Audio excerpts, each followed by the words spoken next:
بسم اللہ الرحمن الرحیم۔ السلام علیکم ورحمۃ اللہ وبرکاتہ۔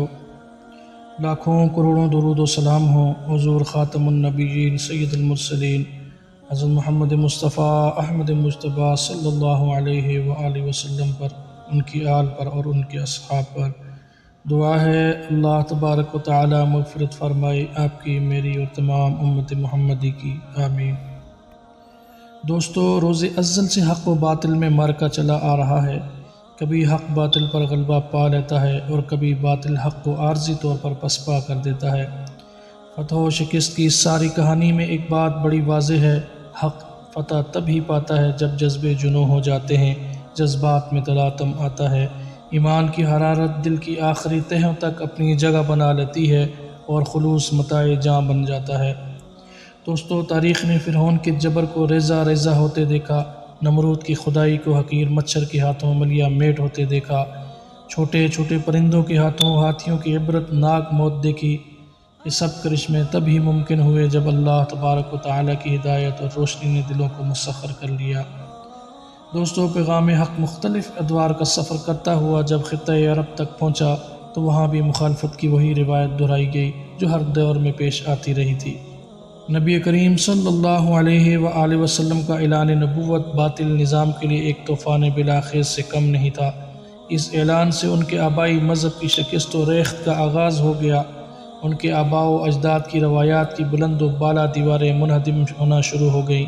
ان کے ساتھ ساتھ ان کے پتھر کے معبودوں کے قدموں تلے زمین بھی سرکتی جا رہی تھی۔ یہی وہ حقائق تھے جنہوں نے مشرکین مکہ کو نبی کریم صلی اللہ علیہ وآلہ وسلم اور مسلمانوں کا بدترین دشمن بنا دیا۔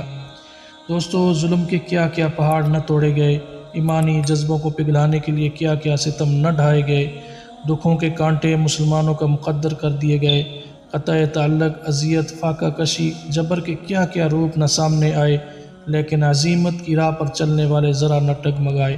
ان کے قدموں میں لغزش کی ایک جھلک بھی دیکھنے کو نہ ملی۔ ظلم کا ہر وار ان کی پیشانیوں کی چمک کو بڑھاتا گیا اور چراغ سے چراغ جلتے گئے۔ مصائب کی انہی راہوں سے گزر کر مسلمان نبی کریم صلی اللہ علیہ وآلہ وسلم کی ہمراہ ہجرت کر کے سرزمین یثرب پہنچے تو سکون کا سانس ملا۔ دعوت حق تیزی سے پھیلنے لگی، لیکن باطل کو یہ سکون کب گوارا تھا؟ وہ لوگ تو مسلمانوں کے مٹانے کے در پہ تھے، مسلسل تیاریاں کر رہے تھے، بالآخر تجارتی قافلے کے تحفظ کے بہانے جنگ کا میدان گرم ہوا۔ مسلمان تعداد میں تھوڑے تھے لیکن جذبوں کی فراوانی تھی، کفار تعداد میں زیادہ تھے لیکن حوصلوں میں سوائے غرور کے پستی کی اور کچھ نہ تھا۔ دوستو، اسلام کی تاریخ کا پہلا معرکہ اپنے آغاز سے لے کر انجام تک انوکھے جذبوں کی عکاسی کرتا ہے۔ میدان جنگ میں ایمان کے جو پھول مہکے، شہادت کے جو سورج طلوع ہوئے، دین کے لیے سرفروشی کے جو کارہائے نمایاں سامنے آئے، انہوں نے رہتی دنیا تک اسلام کے پیغام کو، اسلام کے نام کو قائم و دائم کر دیا۔ دوستو، اس معرکے میں کفار کو سوائے ذلت کچھ ہاتھ نہ آیا، جبکہ مسلمان سرخرو رہے۔ کفار کے بڑے بڑے سردار مارے گئے یا قید ہوئے، جبکہ مسلمان شہادت کے مرتبے پر فائز ہوئے۔ دوستو، کفار نے یہ جنگ مسلمانوں پر زبردستی مسلط کی تھی، اور وہ اس لیے کہ وہ نہیں چاہتے تھے کہ صرف ایک معبود حقیقی کی عبادت کی جائے۔ وہ تو بس یہ چاہتے تھے کہ مکہ میں بت پرستی زوال پذیر نہ ہو اور پوری عرب قوم بت پرست ہی رہے، کیونکہ یہی ان کے آباء و اجداد کا مذہب تھا۔ دوستو، دعوت توحید دینے کی وجہ سے وہ مسلمانوں کے خون کے پیاسے ہو گئے۔ یہ صورتحال دیکھ کر رسول اللہ صلی اللہ علیہ وآلہ وسلم نے اللہ کے حکم سے امت مسلمہ کو ہجرت کرنے کا حکم فرمایا۔ چنانچہ مکہ سے تمام مسلمان ہجرت کر کے مدینہ پہنچ گئے۔ مدینہ پہنچنے کے بعد بھی کفار نے مسلمانوں کو چین سے نہ رہنے دیا، اور ابھی انہیں اس نئی سرزمین پر منتقل ہوئے 2 سال بھی نہ گزرے تھے کہ کفار مکہ نے مسلمانوں کی مدینہ کی چراگاہ پر حملہ کر دیا۔ چنانچہ قریش نے تقریباً پورے عرب میں مسلمانوں کے خلاف اشتعال انگیزی کی مہم چلا رکھی تھی۔ مکہ سے چھوٹی چھوٹی ٹولیاں نکل کر اور مدینہ کی قرب و جوار میں لوٹ مار کر کے چلی جاتیں۔ بن جعفر فہری مکہ کے سرداروں میں سے تھا، اس نے مدینہ کی چراگاہ پر حملہ کیا اور مسلمانوں کے جانور بھگا کر لے گیا۔ ان حرکتوں کا مقصد صرف مسلمانوں کو ہراساں و پریشان کرنا تھا۔ ان دنوں مدینہ کی یہ حالت ہو گئی تھی کہ مہاجر و انصار سب ہی کی راتوں کا آرام اور دن کا چین ختم ہو گیا تھا۔ ہر وقت کفار مکہ کی جانب سے حملے کی خبریں آتی رہتی اور مسلمان مقابلے کی تیاریاں کرتے رہتے۔ اس صورتحال سے معاشی حالات پر برا اثر تھا، کاروبار معطل ہو کر رہ گیا تھا۔ خود نبی کریم صلی اللہ علیہ وآلہ وسلم ساری رات جاگ کر گزارتے تھے اور شہر کا گشت کیا کرتے تھے۔ دوستو، اس حقیقت پر کوئی شک نہیں کیا جا سکتا کہ اس وقت مسلمان کسی سے جنگ کرنا یا معمولی جھگڑا کرنا بھی نہ چاہتے تھے۔ خدا نے انہیں جو پناہ گاہ عطا فرما دی تھی، وہ اسی میں زندگی کے لیے پرسکون معاشرے کی بنیادیں قائم کرنا چاہتے تھے، لیکن اہل مکہ ان کے خون کے پیاسے بنے ہوئے تھے اور وہ ہر طرح مدینے کو برباد اور مسلمانوں کو تباہ کر دینا چاہتے تھے، جبکہ ہونا وہی تھا جو فیصلہ الہی ہو چکا تھا۔ دوستو، بالآخر وہ وقت آ گیا جس کا انتظار اللہ کے رسول صلی اللہ علیہ وآلہ وسلم اور آپ صلی اللہ علیہ وآلہ وسلم کے غلاموں کو 15 سال سے تھا۔ اب حالات کا تقاضا یہی تھا کہ باغیوں کی رسی کھینچی جائے، نعرہ حق بلند کرنے والوں پر سے پابندی اٹھائی جائے، انہیں ظلم و ستم کی مدافعت کا حق دیا جائے اور ہمت افزائی کے لیے انہیں غیبی امداد کا مژدہ جاں فضا سنایا جائے۔ چنانچہ ارشاد باری تعالیٰ ہوتا ہے، اجازت دے دی گئی جہاد کی ان لوگوں کو جن سے جنگ کی جاتی ہے، اس لیے کہ ان پر ظلم ہوا، اور بے شک اللہ ان کی مدد پر پوری طرح قادر ہے۔ وہ لوگ جن کو ان کے گھروں سے نکلنے پر مجبور کیا گیا، صرف اتنی بات کر کے انہوں نے کہا کہ ہمارا پروردگار اللہ ہے۔ اگر اللہ تعالیٰ لوگوں کی ایک دوسرے سے مدافعت نہ کیا کرتا تو ڈھا دی جاتی خانقاہیں اور گرجے اور کلیسے اور مسجدیں جن میں اللہ کے نام کا ذکر کثرت سے کیا جاتا ہے، اور اللہ اس کی مدد ضرور کرے گا جو اس کے دین کی مدد کرے، بے شک اللہ قوت والا سب پر غالب ہے۔ دوستو، اس وحی الہی نے مسلمانوں میں ایک نیا ولولہ، ایک ایسا جذبہ پیدا کیا کہ انہیں ایسا محسوس ہوا جیسے کسی قید سے آزادی ملی ہو، بندے ہاتھ کھل گئے ہوں۔ اب تو کچھ اس طرح سوچا جانے لگا کہ اب ذرا کوئی ظلم کا ہاتھ ہماری طرف بڑھائے، اب کوئی ہم سے آنکھیں ملائے، اب کوئی اللہ اور اس کے رسول کے احکام کی تعمیل سے ہمیں روکنے کی کوشش کرے۔ اب ہمیں ظلم روکنے، اپنی مدافعت کرنے کی صرف اجازت ہی نہیں ملی، بلکہ دشمن چاہے کتنا ہی طاقتور ہو، اب ہم ہی غالب رہیں گے، کیونکہ غالب و قوی اللہ نے ہمیں اپنی نصرت و امداد کا مژدہ جاں فضا سنا دیا ہے۔ چنانچہ نبی کریم صلی اللہ علیہ وآلہ وسلم نے باقاعدہ منظم پروگرام ترتیب دیا، جس کے مطابق آپ صلی اللہ علیہ وآلہ وسلم نے صحابہ کرام کی متعدد جماعتیں منظم کی اور انہیں مدینہ کی قریبی آبادیوں میں بھیجنا شروع کیا تاکہ وہ قبائل عرب کو کفار مکہ کے غلط پروپیگنڈے سے آگاہ کریں اور اپنا پروگرام بتائیں، اور ان قبائل سے مصالحت یا حمایت کے معاہدے کیے جائیں۔ نیز کفار مکہ کی لوٹ مار کرنے والی ٹولیاں جہاں بھی ملیں ان کا مقابلہ کیا جائے۔ اس حکمت عملی کا مقصد یہ تھا کہ عرب میں کفار مکہ کے اثرات کو، ان کے پھیلائے ہوئے خوف و ہراس کو کم کیا جائے اور قبائل عرب کی ہمدردیاں یا حمایت حاصل کی جائے، یا کم از کم ان سے ایسا معاہدہ کر لیا جائے کہ وہ کسی بھی موقع پر کفار مکہ کا کسی طرح تعاون نہ کریں۔ اہل سیاست جانتے ہیں کہ خارجہ پالیسی میں اس تدبیر کی کتنی اہمیت ہے اور دشمن کی قوت کو کم کرنے کے لیے اس کا اختیار کرنا کس طرح ضروری ہے۔ چنانچہ پروگرام کے مطابق دوسرا فیصلہ آپ نے یہ فرمایا کہ مکہ سے شام جانے والے تجارتی قافلوں کو روکا جائے، اگر وہ بھاگیں تو ان کا جہاں تک مناسب ہو تعاقب کیا جائے، اور اگر وہ سامنے آئیں تو ان کا پوری قوت کے ساتھ مقابلہ کیا جائے۔ دوستو، اس حکمت عملی کے یہ مقاصد تھے کہ اہل مکہ مسلمانوں کو لاچار، مجبور اور کمزور سمجھنا چھوڑ دیں، انہیں مسلمانوں کی جمعیت اور قوت کا احساس ہونا چاہیے، انہیں مجبور کر دیا جائے کہ وہ مدینے میں بسنے والوں کو ایک باوقار، باغیرت قوم تسلیم کریں، اور تجارتی قافلوں کی آزادانہ آمد و رفت میں خلل واقع ہو تاکہ اہل مکہ کا شعبہ تجارت متاثر ہو جس پر ان کے معاشی حالات کا دار و مدار ہے، ان کی مالی حالت کمزور ہو جس پر انہیں غرور و تکبر ہے۔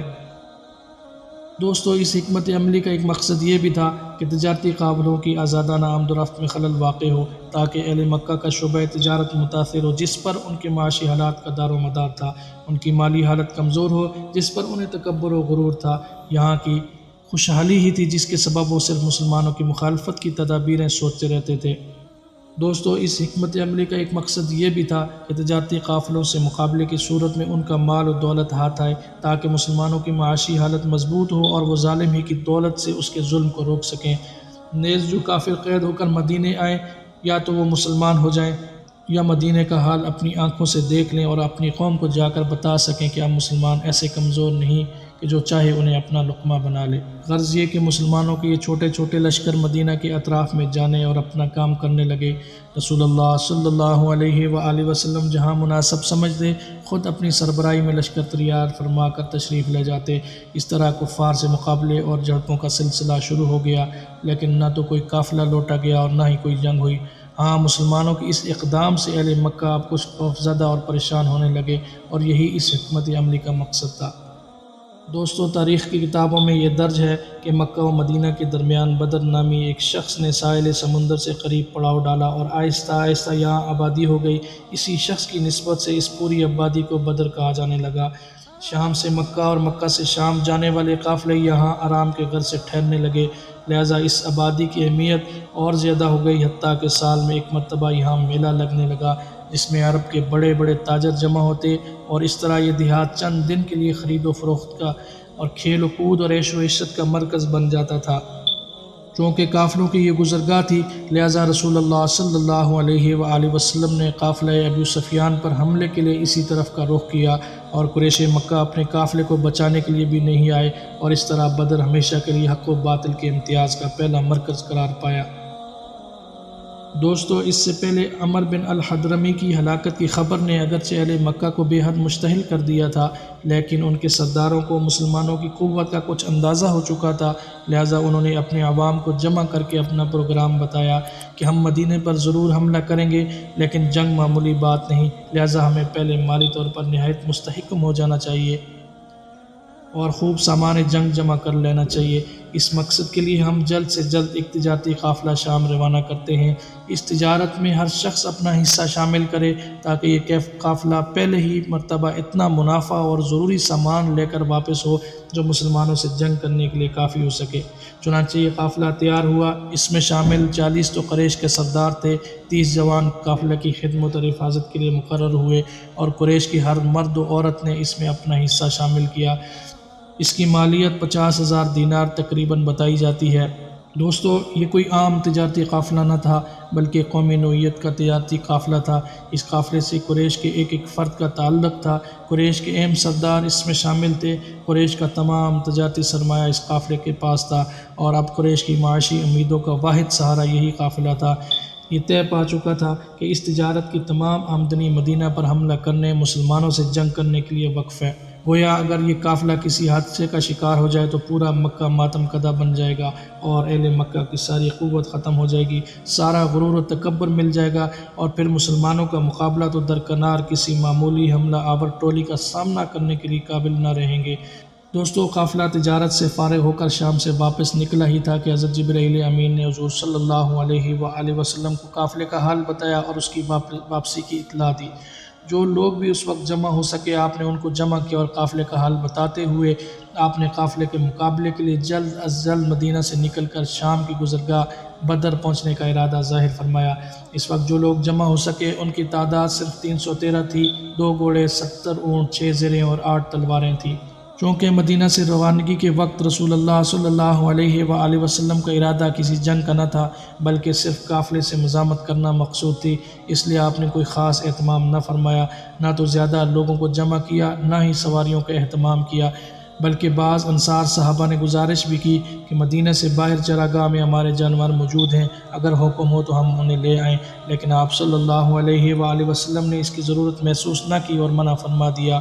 کھانے وغیرہ کے لیے بھی کوئی خاص ذخیرہ نہ لیا، غرض یہ کہ جلد از جلد جو کچھ ہو سکا وہ کیا، اور محافظین دین کا یہ مقدس قافلہ سید الانبیاء صلی اللہ علیہ وآلہ وسلم کی سربراہی میں 6 یا 12 رمضان المبارک سن 2 ہجری کو مدینہ منورہ سے روانہ ہوا۔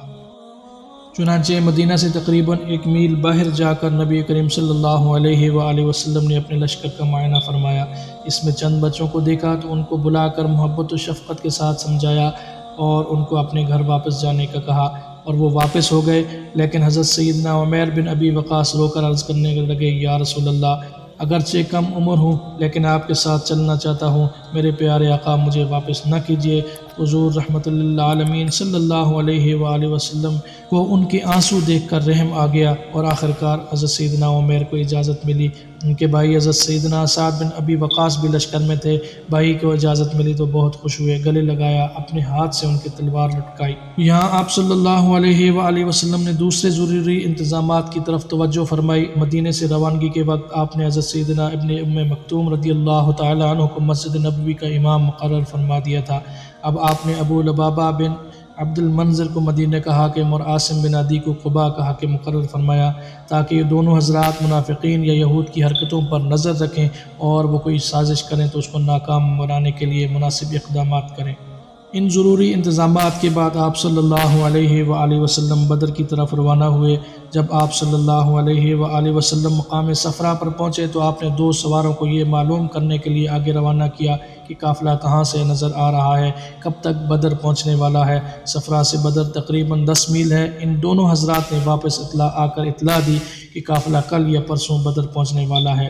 دوستو، حضرت سیدنا عبداللہ بن مسعود رضی اللہ تعالیٰ عنہ روایت کرتے ہیں کہ بدر کے دن سواری کے 3 افراد کو ایک اونٹ ملا تھا، پس رسول اللہ صلی اللہ علیہ وآلہ وسلم کی اونٹنی عقبہ کی سواری کے لیے آپ کے ساتھ ابو لبابہ اور حضرت علی رضی اللہ تعالیٰ عنہما تھے۔ پس جب ان دونوں کے سوار ہونے کا وقت آیا تو عرض کرنے لگے، یا رسول اللہ آپ سوار رہیں، ہم پیدل ہی چلتے رہیں گے۔ تو اللہ کے رسول صلی اللہ علیہ وآلہ وسلم نے فرمایا، نہ تو تم دونوں مجھ سے زیادہ طاقتور ہو، اور نہ میں تم دونوں سے اجر و ثواب کا کم خواہ ہوں۔ دوستو، دوسری طرف قریش کا قافلہ تجارت جس کے سربراہ ابو سفیان تھے ابھی شام ہی میں تھا کہ وہاں کسی نے ابو سفیان کو خبر کر دی کہ رسول اللہ صلی اللہ علیہ وآلہ وسلم مدینہ میں تمہارا تعاقب کرنے کے انتظامات کر رہے ہیں، تمہاری واپسی تک وہ بدر پہنچ چکے ہوں گے اور تمہیں روک لیں گے، لہٰذا تم بہت محتاط ہو کر سفر کرنا۔ یہ لوگ تو پہلے ہی مسلمانوں سے خوف زدہ تھے، یہ خبر ملی تو پورے قافلے کا برا حال ہو گیا، اور ابو سفیان نے فوراً ایک شخص زمزم غفاری کو مکہ دوڑایا کہ جا کر قریش کو خبر کر دے کہ رسول اللہ صلی اللہ علیہ وآلہ وسلم اور ان کے ساتھی قافلے کی تلاش میں ہیں، اور مقام بدر پر وہ ہمارے انتظار کر رہے ہیں، لہٰذا اپنے قافلے کی حفاظت کے لیے فوراً پہنچو۔ چنانچہ جو ہی زمزم مکہ پہنچا تو اس نے اپنے کپڑے پھاڑ لیے، اپنے اونٹ کی ناک کاٹ دی۔ جب عوام کو کوئی اہم خبر سنانی ہوتی تو عرب ایسی ہی حرکتیں کرتے تھے، یہ ان کی ایک رسم تھی۔ زمزم نے بھی یہی سب کچھ کیا اور چیخنے اور دھاڑنے لگا، اے قریش مدد کو پہنچو، محمد صلی اللہ علیہ وآلہ وسلم تمہارا قافلہ لوٹنے کے لیے مدینہ سے نکل چکے ہیں، اگر تم نے ذرا بھی دیر کی تو سارے مال و دولت پر مسلمان قبضہ کر لیں گے اور قافلے والے گرفتار ہو جائیں گے یا مار دیے جائیں گے۔ چنانچہ یہ خبر سن کر قریش نے کسی نہ کسی طرح اپنا اندرونی اختلاف دور کیا اور مکہ سے روانہ ہونے کے لیے تیار ہو گئے کہ اچانک انہیں خیال آیا کہ ان کی عدم موجودگی میں کہیں بنی کنانہ ان کے اہل و عیال کو کوئی نقصان نہ پہنچائیں۔ قریش کی بنی کنانہ سے بہت پرانی دشمنی چلی آ رہی تھی۔ اس خیال سے زیادہ پریشان عتبہ تھا۔ قریش کی اس پریشانی کو شیطان نے دور کیا، جو سراقہ بن مالک بن حیثم کی صورت میں ظاہر ہوا، کیونکہ سراقہ بنی کنانہ کے معززین میں تھا۔ اس نے قریش کو اطمینان دلایا اور کہا، تم بے فکری سے اپنے مشن پہ جاؤ، میں تمہیں یقین دلاتا ہوں کہ بنی کنانہ سے تمہیں کوئی نقصان نہ ہوگا، کیونکہ محمد صلی اللہ علیہ وآلہ وسلم اور ان کے ساتھیوں سے مقابلہ ہم سب کا مشترکہ مقصد ہے۔ شیطان کی اس یقین دہانی پر سب خوش ہوئے اور آخر کار یہ قافلہ مکہ سے روانہ ہو گیا۔ دوستو، اس قافلہ قریش میں شرکاء کی تعداد 950 تھی، جبکہ ان کے پاس 100 گھوڑے، 70 اونٹ، گانے بجانے والی عورتیں، شراب اور عیش و عیاشی کے تمام سامان ان کے ہمراہ تھے۔ نیز کھانے پینے کا تمام سامان وافر مقدار میں موجود تھا، چونکہ سب کے سب شیطان کے فریب میں مبتلا تھے، اس لیے تکبر و غرور نے ان کو آپے سے باہر کر رکھا تھا۔ انہیں ایسے محسوس ہو رہا تھا جیسے مسلمان ان کے سامنے ہاتھ باندھے کھڑے ہیں، بس ان کی تلواریں ان کے سر خرم کرنے کے لیے اٹھنے والی ہیں۔ انہیں کیا پتہ تھا کہ بدر کا دن قیامت تک آنے والوں کے لیے یوم الفرقان ہوگا۔ شیطان انہیں یہ سوچنے کا موقع کہاں دے رہا تھا کہ وہ ذلت و خواری کے گڑھے میں گرنے جا رہے ہیں، موت ان کا انتظار کر رہی ہے، اور وہ بھی نہایت عبرتناک موت۔ چنانچہ شیطان ان کو ہانکتا رہا، یہ مستیاں کرتے آگے بڑھتے رہے، جہاں ٹھہرتے وہاں اونٹ ذبح ہوتے، گوشت بھنتا، شراب کے جام چھلکتے، عورتیں ناچتیں، حضور صلی اللہ علیہ وآلہ وسلم اور مسلمانوں کی بدگوئی ہوتی، اور جہاں تک ان کے کہکوں کی آوازیں پہنچتی، خدا کی مخلوق کی ان پر لعنت ہوتی ہے۔ دوستو پہلی منزل پر کھانے کا انتظام ابو جہل نے کیا اور 10 اونٹ ذبح کیے۔ پھر جب یہ قافلہ مقام افرا میں پڑاؤ ڈالنے لگا تو امیہ بن خلف نے ان کے لیے 9 اونٹ ذبح کیے۔ مقام قدیر پر سہیل بن عمر نے 10 اونٹ گرائے۔ قدیر سے ساحل سمندر پہنچے اور عیاشی کے لیے ایک دن ٹھہرے تو یہاں شیبہ بن ربیعہ نے 9 اونٹ ذبح کیے۔ مقام حجفہ پر عتبہ بن ربیع نے 10 اونٹ ذبح کیے اور مقام ابوا پر منید بن الحجاج نے 10، پھر عباس بن عبد المطلب نے 10، پھر ابو البختری نے 10 اونٹ ذبح کیے۔ دوستو دوسری طرف قافلہ تجارت شام سے روانہ ہو کر بہت ہی احتیاط کے ساتھ چھپتا چھپاتا بدر کے قریب پہنچا۔ ان پر ایک خوف طاری تھا کہ کہیں مسلمان چھپ کر حملہ نہ کر دیں۔ بدر میں ایک شخص مجدی بن عمر رہتا تھا جس کو ابو سفیان جانتا تھا۔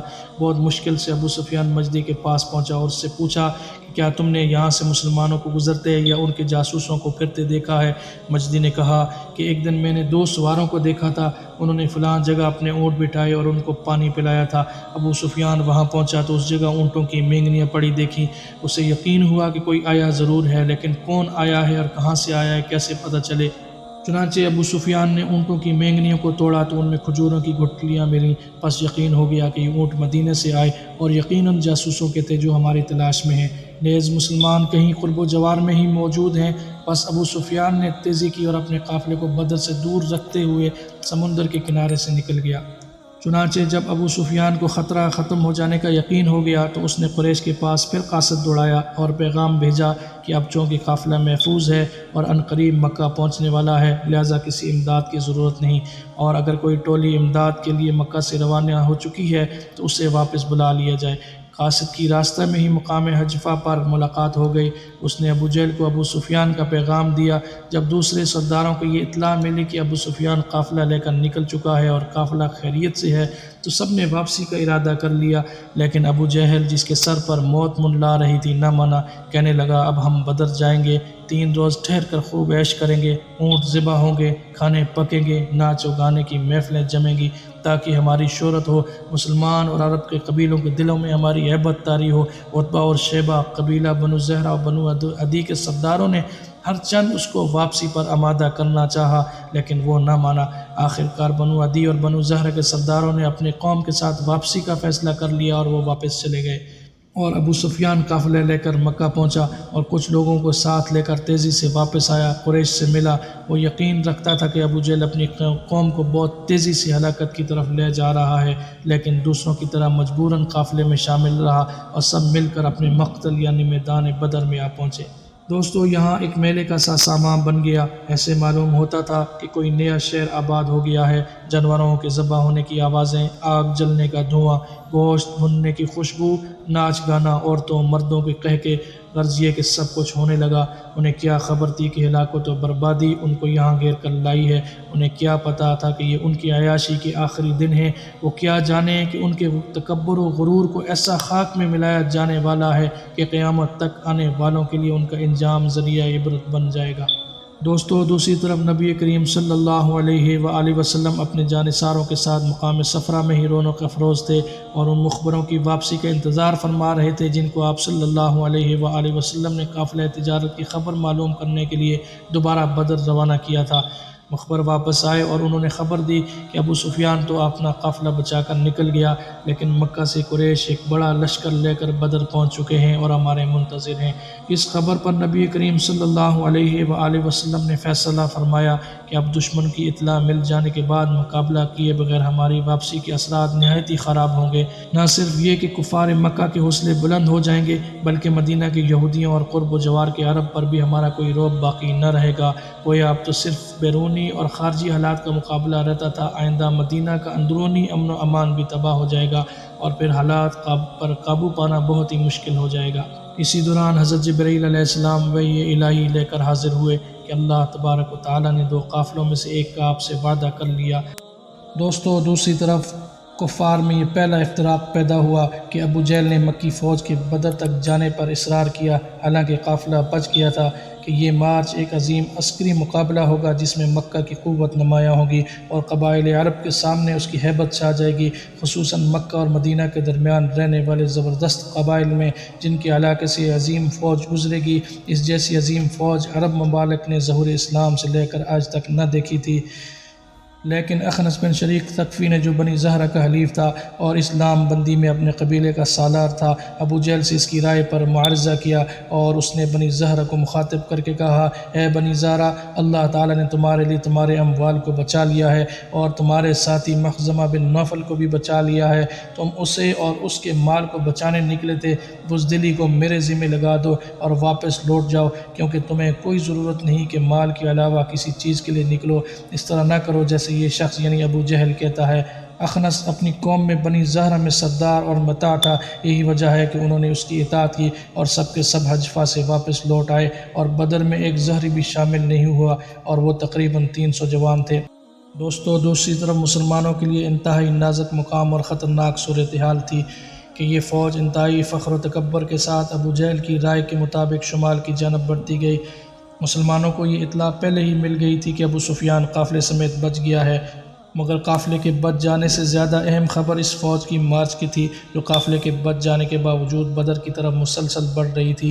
حالانکہ وہ صرف قافلے کو بچانے نکلی تھی، بلا شبہ مشرک فوج کو اس حساس علاقے کے مقامات میں پھرتا چھوڑنے اور مکہ اور مدینہ کے زبردست قبائل کے درمیان اپنی طاقت کا مظاہرہ کرنے میں مدینہ کی مسلم چھاؤنی کے لیے کھلا چیلنج تھا، اور نیز قریش کی عسکری مقام اور اس کی سیاسی حکومت کے پھیلاؤ میں مدد دینا اور نفوذ اسلام کو کمزور کرنا تھا جو ان علاقوں میں پھیل رہا تھا، جو ہجرت سے ان عسکری سرایا کی جولانگاہ تھی جنہیں حضرت نبی کریم صلی اللہ علیہ وآلہ وسلم اعلی کلمت اللہ اور کلمہ کفر کی توہین کے لیے تیار کیا کرتے تھے۔ پس کفار کی فوج کا اس مدنی فوج سے الجھے بغیر بدر تک چلے جانا یہ مفہوم رکھتا ہے کہ وہ جنگ کرنے سے پیچھے ہٹ گئے ہیں، اور اگر یہ بات محمد صلی اللہ علیہ وآلہ وسلم کی فوج سے ظاہر ہو تو اس علاقے میں مسلمانوں کی ہیبت اور ان کی عسکری شہرت پر بہت برا اثر پڑے گا، اور یہ بزدلی ابو جہل کی حوصلہ افزائی کرے گی اور وہ جنگ کو مدینہ کی دیواروں تک لے جائے گا اور حضرت صلی اللہ علیہ وآلہ وسلم سے ان کے گھر میں جنگ کرے گا۔ چنانچہ اللہ کے رسول صلی اللہ علیہ وآلہ وسلم کو قریش کے نکلنے کا علم ہوا تو آپ نے صحابہ اکرام رضوان اللہ تعالی علیہم اجمعین سے مشورہ کیا۔ سب سے پہلے سیدنا ابو بکر صدیق رضی اللہ تعالیٰ عنہ اٹھے اور کفار سے جنگ کے حق میں ایک پرجوش تقریر کی۔ اس کے بعد سیدنا عمر رضی اللہ تعالیٰ عنہ نے بھی ان کی تائید میں زبردست تقریر کی۔ پھر سیدنا مقداد بن عمر رضی اللہ تعالیٰ عنہ اٹھے، انہوں نے عجیب الفاظ میں تقریر فرمائی، ان کے الفاظ تاریخ کے اوراق پر ہمیشہ کے لیے رقم ہو گئے۔ انہوں نے کہا، اے اللہ کے رسول، ہم اس طرح نہیں کہیں گے جس طرح موسیٰ علیہ السلام کی قوم نے کہا تھا، تم اور تمہارا رب جاؤ اور لڑو، ہم تو یہاں بیٹھے ہیں، بلکہ ہم تو آپ کے آگے پیچھے دائیں اور بائیں لڑیں گے۔ ان کے الفاظ سن کر نبی کریم صلی اللہ علیہ وآلہ وسلم کے چہرہ مبارک پر خوشی کے آثار نمودار ہوئے۔ آپ نے مزید مشورہ چاہا تو سیدنا سعد بن معاذ رضی اللہ تعالیٰ عنہ کھڑے ہوئے اور عرض کی، اے اللہ کے رسول، اب شاید آپ صلی اللہ علیہ وآلہ وسلم انصار کا خیال جاننا چاہتے ہیں۔ ان کی بات کے جواب میں رسول اللہ صلی اللہ علیہ وآلہ وسلم نے فرمایا، ہاں یہی بات ہے۔ تو انہوں نے کہا، اس ذات کی قسم جس نے آپ کو حق اور سچ کے ساتھ مبعوث فرمایا ہے، اگر آپ ہمیں ساتھ لے کر سمندر میں کودنا چاہیں تو ہم اس میں کود پڑیں گے، ہمارا ایک آدمی بھی پیچھے نہیں رہے گا، ہمیں قطعاً کوئی ہچکچاہٹ نہیں ہوگی۔ آپ دشمن سے ٹکرا جائیں، ہم جنگ میں ثابت قدمی رکھنے والے اور لڑائی کے ماہر ہیں۔ رسول اللہ صلی اللہ علیہ وآلہ وسلم ان کی یہ باتیں سن کر بہت خوش ہوئے اور فرمایا، چلو اور خوشی سے چلو، اللہ نے مجھ سے دو گروہوں میں سے ایک کا وعدہ فرمایا ہے، یعنی مسلمانوں کے گروہ کو کامیابی عطا ہوگی، اور اللہ کی قسم میں اس وقت بھی کفار کی قتل گاہیں دیکھ رہا ہوں، میں دیکھ رہا ہوں کون کہاں قتل ہوگا۔ چنانچہ مسلمانوں نے میدان جنگ کے شمال مشرق میں اللہ کے رسول صلی اللہ علیہ وآلہ وسلم کے لیے اونچے ٹیلے پر ایک چھپر بنا دیا تھا۔ اس جنگ سے پورا میدان جنگ نظر آتا تھا۔ اس چھپر کی حفاظت کے لیے سیدنا سعد بن معاذ رضی اللہ تعالیٰ عنہ کی قیادت میں نوجوانوں کا ایک دستہ مقرر ہوا۔ اب آپ صلی اللہ علیہ وآلہ وسلم میدان جنگ میں تشریف لے گئے۔ ان لمحات میں آپ صلی اللہ علیہ وآلہ وسلم اشارہ فرماتے جا رہے تھے، انشاءاللہ کل فلاں مشرک یہاں قتل ہوگا، یہ جگہ کل فلاں کافر کی قتل گاہ ثابت ہوگی، اور اس جگہ فلاں کی لاش پڑی ہوگی۔ دوستو دوسرے دن جنگ سے پہلے آپ صلی اللہ علیہ وآلہ وسلم نے صحابہ کرام کی صف بندی شروع کی۔ آپ صلی اللہ علیہ وآلہ وسلم کے ہاتھ میں تیر تھا۔ جب آپ سواد بن غزیہ رضی اللہ تعالیٰ عنہ کے پاس سے گزرے تو وہ صف سے آگے نکلے ہوئے تھے۔ آپ صلی اللہ علیہ وآلہ وسلم نے تیر سے ان کے پیٹ پر کو چوکا لگایا اور فرمایا برابر ہو جاؤ۔ سواد بولے اے اللہ کے رسول صلی اللہ علیہ وآلہ وسلم آپ نے مجھے تکلیف دی، بدلہ دیں۔ یہ سننا تھا کہ آپ صلی اللہ علیہ وآلہ وسلم نے اپنا کرتا مبارک اٹھا دیا اور جسم مبارک آگے کر دیا۔ یہ دیکھ کر صحابہ کرام رضوان اللہ تعالی علیہم اجمعین پریشان ہو گئے کہ یہ سواد کیا کر رہا ہے، اللہ کے رسول صلی اللہ علیہ وآلہ وسلم سے بدلہ لے رہا ہے۔ اور دوسری طرف رحمت عالم صلی اللہ علیہ وآلہ وسلم کا انصاف دیکھیے کہ مطالبہ سنتے ہی فوراً خود کو بدلے کے لیے پیش کر دیا۔ پھر سواد بن غزیہ رضی اللہ تعالی عنہ نے کیا آگے بڑھے اور جسم مبارک کو چوم لیا۔ آپ صلی اللہ علیہ وآلہ وسلم نے پوچھا سواد تم نے ایسا کیوں کیا؟ تو سواد بن غزیہ رضی اللہ تعالی عنہ نے عرض کیا اے اللہ کے رسول میں اللہ کے راستے میں لڑنے کے لیے آیا ہوں، ہو سکتا ہے اس جنگ میں شہید ہو جاؤں، چنانچہ میں نے سوچا آخری وقت میں آپ کے جسم مبارک سے میرا جسم چھو جائے۔ آپ صلی اللہ علیہ وآلہ وسلم نے ان کے لیے دعا فرمائی۔ صفوں کی درستی کے بعد آپ صلی اللہ علیہ وآلہ وسلم اور سیدنا ابو بکر صدیق رضی اللہ تعالی عنہ چھپر کی طرف تشریف لے گئے اور آپ اپنے رب کے حضور دعا میں مشغول ہو گئے۔ دوستو آپ صلی اللہ علیہ وآلہ وسلم کی دعا کے الفاظ یہ تھے اے اللہ اگر یہ آج گروہ ہلاک ہو گیا تو تیری عبادت نہیں کی جائے گی، اے اللہ تو نے مجھ سے جو وعدہ کیا ہے اسے پورا فرما، اے اللہ ہم تجھ سے تیری مدد کے طلبگار ہیں۔ آپ صلی اللہ علیہ وآلہ وسلم نے اپنے مبارک ہاتھوں کو آسمان کی طرف اٹھایا ہوا تھا اور مسلسل دعائیں فرما رہے تھے۔ آپ صلی اللہ علیہ وآلہ وسلم کی آنکھوں میں آنسو تھے، یہاں تک کہ آپ صلی اللہ علیہ وآلہ وسلم کی چادر مبارک کندھوں سے نیچے سرک گئی۔ سیدنا ابو بکر صدیق رضی اللہ تعالیٰ عنہ آپ صلی اللہ علیہ وآلہ وسلم کے پیچھے کھڑے تھے۔ انہوں نے آپ صلی اللہ علیہ وآلہ وسلم کی چادر درست کی اور درد بھرے لہجے میں فرمایا اے اللہ کے رسول اب بس فرمائیں، آپ نے اپنے رب سے نہایت عاجزی اور انکساری سے دعا مانگ لی ہے۔ اللہ کے رسول صلی اللہ علیہ وآلہ وسلم نے ان سے فرمایا ابو بکر تمہیں مبارک ہو، اللہ تعالیٰ کی طرف سے مدد پہنچی، یہ جبرائیل کھڑے ہیں، یہ گھوڑے کی لگامیں تھامے ہوئے ہیں۔ دوستو رمضان المبارک کی 17 تاریخ کو اس معرکے کا آغاز ہوتا ہے۔ گویا قدرت نے غزوہ بدر کے لیے تاریخ مقرر کی تھی۔ ایک طرف اللہ کو ایک ماننے والے، اسی سے مدد مانگنے والے، اسی کو وحدہ لا شریک ماننے والے تھے، اور دوسری طرف بتوں کے پجاری تھے، غیر اللہ سے مدد مانگنے والے تھے۔ ایک طرف اہل ایمان تھے، دوسری طرف ایمان کی دولت سے محروم لوگ تھے۔ ایک طرف اللہ اور اس کے رسول کے شہدائی تھے، دوسری طرف پتھروں کو معبود ماننے والے، بتوں کی محبت میں غرق لوگ تھے۔ اللہ کو ماننے والے اپنی ذات کے لیے نہیں آئے تھے، اللہ کا نام بلند کرنے آئے تھے، جبکہ دوسری طرف قریش اپنے نام و نمود اور بتوں کی خاطر آئے تھے۔ یہ مسلمانوں اور مشرکوں کی پہلی باقاعدہ جنگ تھی۔ 13 سال تک ظلم کی چکی میں پسنے والے آج ظالموں سے ٹکرانے چلے تھے۔ آج ان کی آنکھوں میں آنکھیں ڈالنے کا وقت آ گیا تھا۔ تلوار کے مقابلے میں سر آگے کرنے کا نہیں، تلوار کا وار روکنے کا وقت آ گیا تھا، اور مسلمانوں کو تو اس دن کا بہت شدت سے انتظار تھا، لیکن ان کی یہ تڑپ بھی اپنی ذات کے لیے نہیں، اللہ کی رضا کے لیے تھی۔ دوستو جنگ کا آغاز مشرکین کی طرف سے آنے والے ایک تیر سے ہوا۔ یہ تیر سیدنا عمر بن خطاب رضی اللہ تعالیٰ عنہ کے غلام سیدنا مہجہ رضی اللہ تعالیٰ عنہ کو لگا۔ تیر لگنے سے وہ شہید ہو گئے۔ اس طرح وہ غزوہ بدر کے پہلے شہید قرار پائے۔ دوسرے شہید حارثہ بن سراقہ انصاری رضی اللہ تعالیٰ عنہ تھے۔ یہ پانی پینے کے لیے حوض کی طرف گئے۔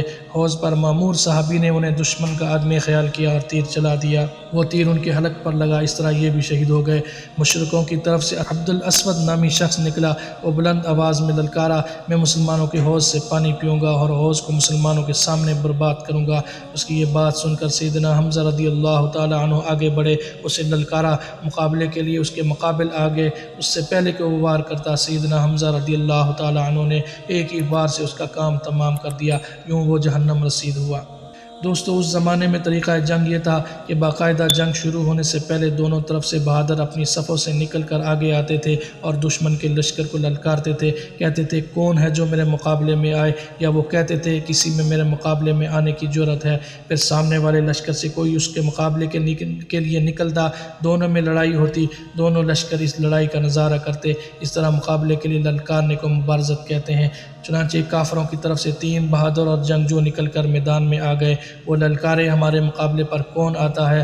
دوستو، اسلامی لشکر میں سے 3 انصار مقابلے کے لیے نکلے۔ مشرک بولے تم لوگوں کے نام کیا ہیں؟ تینوں نے اپنے نام بتا دیے تو کافروں نے کہا ہمارا تمہارا کوئی جھگڑا نہیں، ہم تو چاہتے ہیں ہمارے مقابلے پر ہمارے چچیرے بھائی آئیں۔ پھر انہوں نے آواز دی اے محمد، ہمارے مقابلے میں ہماری قوم کے لوگوں کو بھیجیں جو ہمارے برابر کے ہوں۔ اس پر رسول اللہ صلی اللہ علیہ وآلہ وسلم اپنے صحابہ کی طرف متوجہ ہوئے اور فرمایا عبیدہ بن حارث، حمزہ اور علی اٹھو اور مقابلے کے لیے جاؤ۔ اب یہ تینوں صفوں سے نکلے اور ان کے سامنے کھڑے ہوئے۔ کافروں نے پوچھا تمہارا نام کیا ہے؟ انہوں نے کہا کہ ہم قریشی ہیں اور ہمارے نام عبیدہ، حمزہ اور علی ہیں۔ یہ سن کر وہ خوش ہوئے اور کہنے لگے اب آئے گا مزہ، یہ ہیں ہمارے ہم پلہ لوگ، شریف مد مقابل۔ آخرکار تینوں میں معرکہ شروع ہوا۔ سیدنا عبیدہ عمر میں سب سے زیادہ تھے، انہوں نے عتبہ سے مقابلہ کیا۔ سیدنا حمزہ رضی اللہ تعالیٰ عنہ نے شیبہ کا مقابلہ کیا اور سیدنا علی رضی اللہ تعالیٰ عنہ کا مقابلہ ولید سے ہوا۔ دوستو، سیدنا حمزہ رضی اللہ تعالیٰ عنہ نے ایک ہی بار میں شیبہ کا خاتمہ کر دیا۔ اسی طرح سیدنا علی رضی اللہ تعالیٰ عنہ ولید پر حملہ آور ہوئے اور وہ ان کا وار نہ روک سکا اور تلوار اس کے کندھے کو کاٹتے ہوئے گزر گئی، وہ بھی ڈھیر ہو گیا۔ سیدنا عبیدہ رضی اللہ تعالیٰ عنہ اور عتبہ میں دیر تک مقابلہ ہوا، دونوں ایک دوسرے کو زخمی کیا۔ سیدنا عبیدہ کو گہرے زخم آئے، چنانچہ سیدنا حمزہ اور سیدنا علی رضی اللہ تعالیٰ عنہ نے آگے بڑھ کر عتبہ کا کام تمام کر دیا۔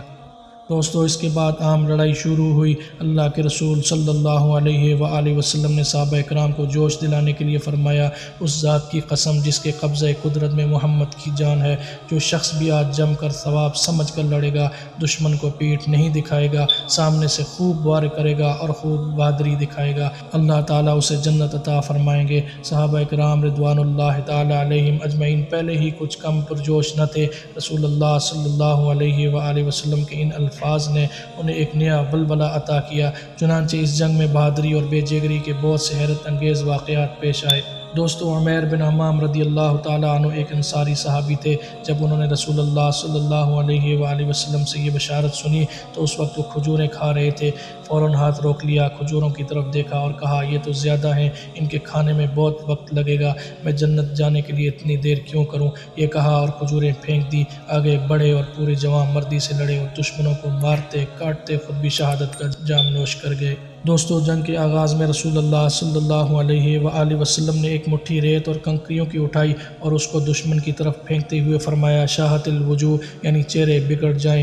ریت اور کنکریوں کی اس مٹی کا کچھ نہ کچھ حصہ ہر مشرک کی آنکھوں میں یا منہ میں ضرور گرا۔ سورہ انفال کی آیت نمبر 17 میں اللہ تبارک و تعالیٰ نے اس واقعے کا تذکرہ فرماتے ہوئے فرمایا وَمَا رَمَيْتَ إِذْ رَمَيْتَ وَلَكِنَّ اللَّهَ رَمَى، جب آپ نے وہ مٹی پھینکی تو دراصل وہ آپ نے نہیں پھینکی تھی بلکہ اللہ نے پھینکی تھی۔ دوستو، مشہور انصاری صحابیہ عفرہ بنت عبید رضی اللہ تعالیٰ عنہ کے بیٹے عوف بن حارث نے دریافت کیا اے اللہ کے رسول، اللہ رب العزت کس بات سے خوش ہو کر مسکراتے ہیں؟ جواب میں آپ صلی اللہ علیہ وآلہ وسلم نے فرمایا اس بات سے کہ بندہ بغیر حفاظتی ہتھیار پہنے اپنا ہاتھ دشمن کے خون میں ڈبو دے۔ چنانچہ سیدنا عوف رضی اللہ تعالیٰ عنہ نے اپنے بدن سے زرہ اتار پھینکی، دشمن پر ٹوٹ پڑے اور لڑتے لڑتے شہید ہو گئے۔ دوستو، پھر اللہ کے رسول نے مسلمانوں کو دشمن پر ٹوٹ پڑنے کا حکم دیا۔ دشمن اس سے پہلے ہی جنگ شروع کر چکا تھا اور اپنا زور لگا چکا تھا، اس کا جوش و خروش مان پڑ رہا تھا۔ حکم ملنے پر مسلمانوں نے پرجوش انداز میں حملہ کیا۔ اب مسلمان تازہ دم تھے، لہٰذا کافروں کو گاجر مولی کی طرح کاٹنے لگے۔ ایسے میں فرشتے بھی مدد کو آ گئے، کافروں کے سردار کٹ کٹ کر گرنے لگے۔ اسلام کا سب سے بڑا دشمن اس وقت کا فرعون ابو جہل اس لشکر کا سپہ سالار تھا، وہی کافروں کو اکسا کر بدر کے میدان میں لایا تھا۔ مکہ میں اس نے مسلمانوں پر ظلم کی انتہا کر دی تھی، رسول اللہ صلی اللہ علیہ وآلہ وسلم کو گالیاں دیا کرتا تھا، طرح طرح سے ستایا کرتا تھا، قدم قدم پر مشکلات پیدا کرتا تھا۔ آج وہی ابو جہل کافروں کا سپہ سالار تھا اور انہیں لڑا رہا تھا۔ ادھر دو انصاری نوجوان ابو جہل کی تلاش میں تھے، ان کی دلی خواہش تھی کہ کسی طرح ابو جہل کو قتل کر دیں، اسے جہنم رسید کر دیں۔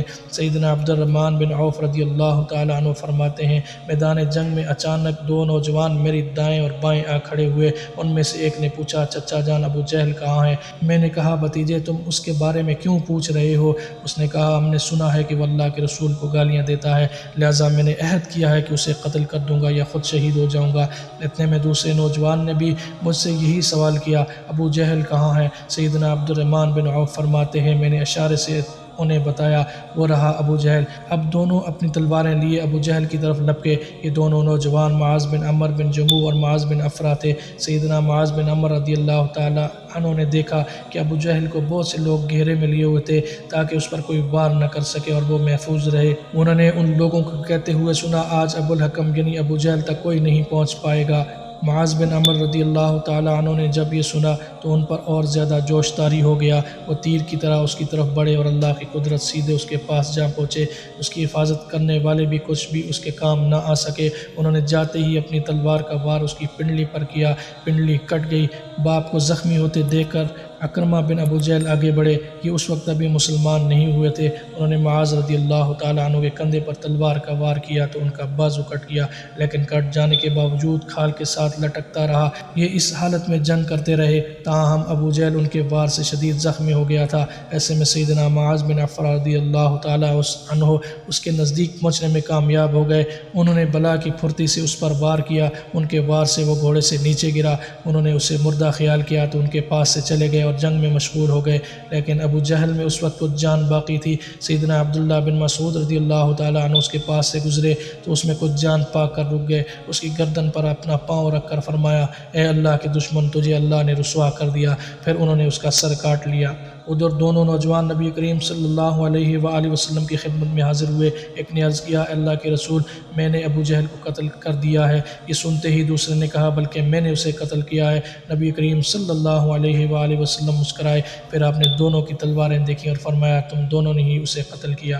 دوستو، بدر میں اللہ تبارک و تعالی نے مسلمانوں کی مدد فرمائی، انہیں فتح نصیب ہوئی۔ اس دن کو یوم فرقان کہا گیا۔ یہ جنگ حق و باطل کی پہلی جنگ تھی، ان کے درمیان فرق کرنے والی جنگ تھی۔ اس جنگ نے قریش کا غرور خاک میں ملا دیا۔ ان کے 70 بڑے بڑے سردار جری اور بادر مارے گئے اور تقریباً اتنے ہی گرفتار ہوئے، جبکہ مسلمانوں میں سے بھی 14 شہید ہوئے۔ مال غنیمت کافی مقدار میں ہاتھ آیا۔ شہداء کو میدان بدر میں بہت احترام سے دفن کیا گیا، جبکہ کافروں کی لاشوں کو ایک کنویں میں پھینک دیا گیا۔ اس موقع پر آپ صلی اللہ علیہ وآلہ وسلم نے مخاطب کر کے فرمایا، اے گڑھے والو، تمہارے پروردگار نے جو کچھ تم سے وعدہ کیا تھا، کیا تم نے اسے سچا پایا؟ مجھ سے تو میرے پروردگار نے جو کچھ وعدہ فرمایا تھا، بلا شبہ میں نے اسے سچا پایا۔ پھر ان لاشوں پر مٹی ڈال دی گئی۔